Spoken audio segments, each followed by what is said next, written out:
Let's take you here now. The Port St. John's municipality formed a committee that comprises of social development and the South African Police Service to ensure that people are safe at its beaches this festive season. This is not only to prevent criminal activities, but to also ensure that beachgoers adhere to safety rules while at the beach. Well, our reporter Fundiswa Mhlekude joins us live now. Fundiswa, thank you so much for your time. Well, this is an important move, forming this committee, because we do understand that Port St. John's Beach usually experiences a number of incidences during this time of the year. Just talk to us about some of the interventions that have been put in place and also what you are currently experiencing there now.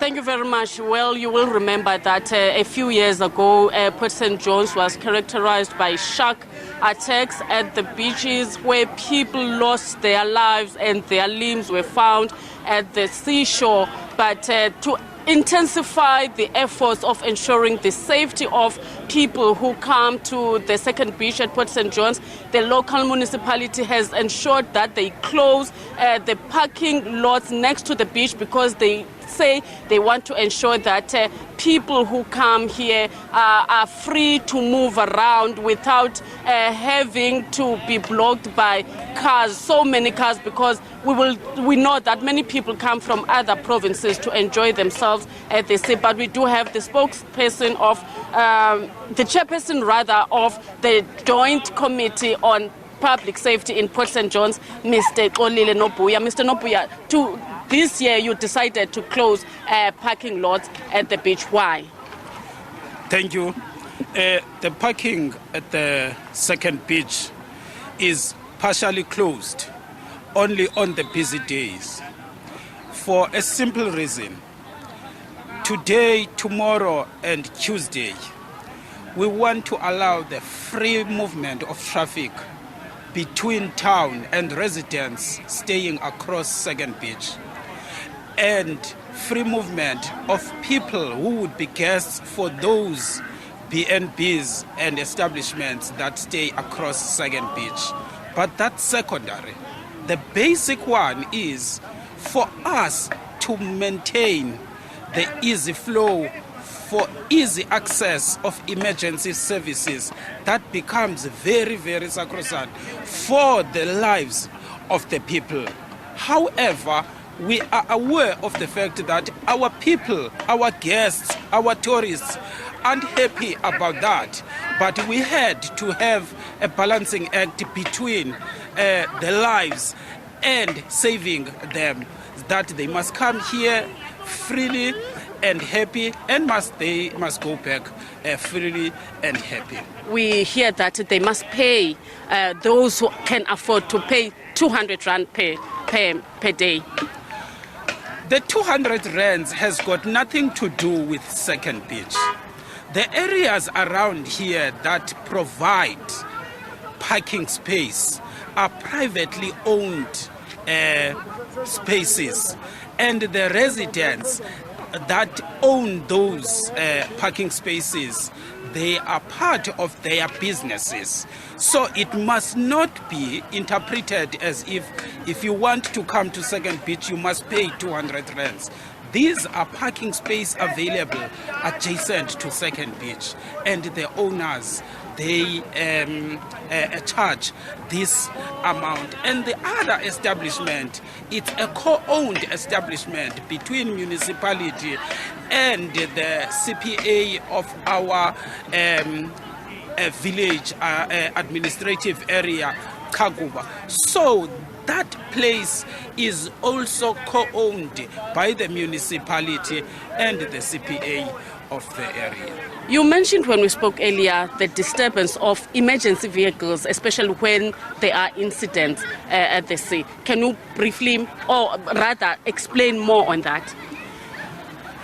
There would be emergencies that would take place across Second Beach, water pipe bursts, where we have to attend to people who may be unfortunately ill, people who may be unfortunately stabbed. So all those emergency vehicles, they must get free and easy flow to the areas they want to go. So that's what we mean by our emergency free access to those services. Thank you very much, Mr. Xolile Nobuya, the chairperson of the Joint Committee on Public Safety at Port St. John's Local Municipality. But we do have a resident who rather says they are not happy with the payment of 200 rand, with the closure especially of parking space here at Port St. John's. Thank you very much. Uthini Budwa? Sisi, we are definitely not happy about the arrangement that has been made by the municipality, because it has adverse monetary ramifications to our pockets. We cannot afford this 150 and also this 200 rands parking. There are parking that are specifically designated for this beach, for the cars to park on. Why don't we utilize, or allowed at least to utilize those parkings? Then when it is full, they can make a plan. I think it's a way of not wanting to do their own work, because there's a lot of police here that must regulate how the cars are parked. If you are parking wrong, they can tell you that you must move from that specific area, not making us to pay 150. There's unemployment, we are hungry, we don't have money. But in fact, to come to a public place like a beach, where people are expected to enjoy themselves and to relieve themselves of the stresses of not having employment.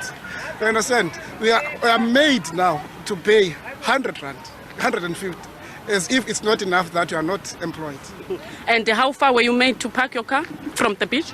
Yeah, it's about 10 minutes from the beach. So you had to walk? Yeah, I had to walk now.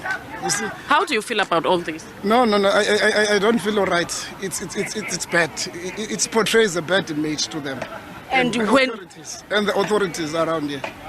And when you came here and see few people, usually by this time there are so many people around the beach, second beach in Port St. John's, what came through your mind when you saw these few people here? It's obvious they are scared of by this amount, this ridiculous amount that is being charged by our own government, because the municipality itself is our own government. You see, it's like now they are imposing taxes on us. You understand? So it's very unfair to the poorest of the poor. Thank you very much. Very concerned residents saying that they are not happy at all with the payment of 150 or 200 rand for them to access parking in order to come to the beach. And earlier on, we did speak to some other residents who were saying, or rather people who came to Second Beach to enjoy themselves, who were saying that they are really not happy with the fact that they have to pay and leave their vehicles a few kilometers away from the beach. They were very tired and it was very hot. And earlier on, we did speak to the Department of Social Development, because today they were also here to continue with their initiative of Operation Hlangula, where they ensure that little children who come to the beach are safe, because they were fitting them with armbands and name tags with the particulars and contact details of their parents, to make sure that when they get lost, they are able to be tracked and traced. Back to you in studio. Thanks so much, Fundiswa Mhlekude, there for us at the Port St. John's.